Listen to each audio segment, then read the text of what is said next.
اللہ کے رسول صلی اللہ علیہ وآلہ وسلم کا ایک اور فرمان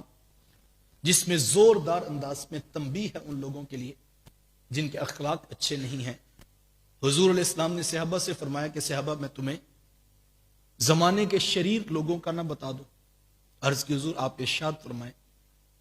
تو حضور فرمایا کہ صحابہ وہ شخص جو تنہا رہنا پسند کرتا ہے،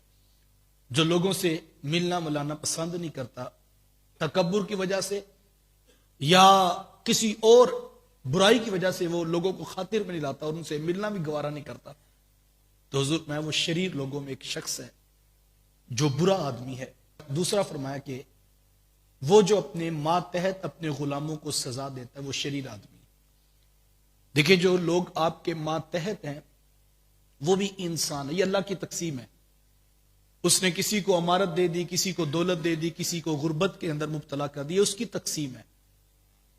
وہ خود قرآن میں فرماتا ہے اللہ یکبت و یبسط، اور اللہ جس پر چاہتا ہے رزق کی فراوانیاں عطا کرتا ہے، جس پر چاہتا ہے رزق کھول دیتا ہے اور جس پر چاہتا ہے تنگ کر دے، اس کا فیصلہ ہے، یہ اس کی تقسیم ہے۔ وہ جس کو چاہے جتنا مرضی عطا کر۔ اگر اللہ نے آپ کے ماتحت 10 15 20 50 لوگوں کو کر دیا ہے اور وہ ملازم ہے، وہ ماتحت ہے، ان کے ساتھ اچھا سلوک کرنا یہ اسلام کا بنیادی حکم ہے۔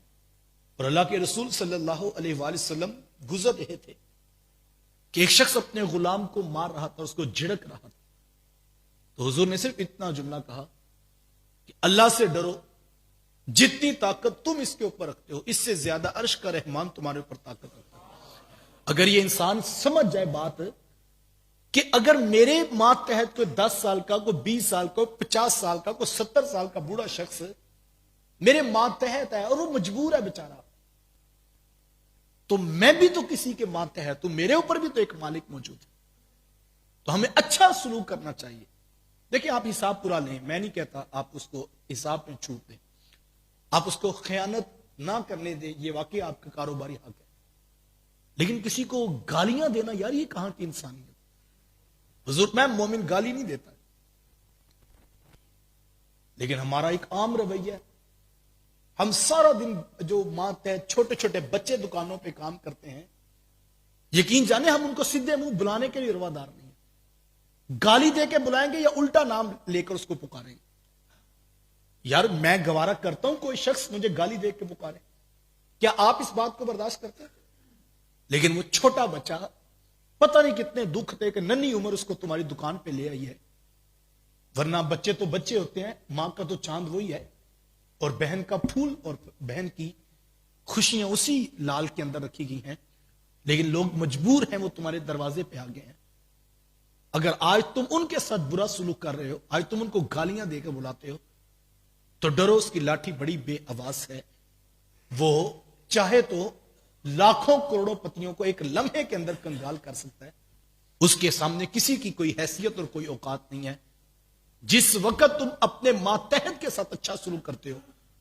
تو اللہ کی رحمتیں جو ہے وہ تمہارے اوپر برستی ہیں، لیکن جب تم ان کے ساتھ اچھا، ہمیں تو ترغیب دی گئی، ہمیں تاکید کی گئی، فرمایا جیسا کھانا خود کھاتے ہو ویسا کھانا ان کو کھلاؤ، جیسا خود پہنتے ہو ویسا لباس ان کو پہناؤ۔ بلکہ حضور میں جب کبھی کھانا کھانے لگو تو اپنے ساتھ کام کرنے والوں کو بھی شریک کر لو، اور فرمایا اگر وہ کہیں کہ ہم نہیں کھاتے ہیں تو حضور میں تم اس کو ایک لقمہ ہی کھلا دو، یعنی اس کو شریک کر لو، وہ ماتحت ہے۔ بڑا مشکل ہوتا ہے مرغن غذائیں دیکھ کر بھوک میں تڑپتا ہوا شخص، اس کے لیے زندگی مشکل بن جاتی ہے صاحب، لیکن ہم بڑے عجیب لوگ ہیں، ہم اپنے نشے میں مست رہتے ہیں، خوشیاں ہو، غم ہو، شادی بیاہ کی تقاریب ہو،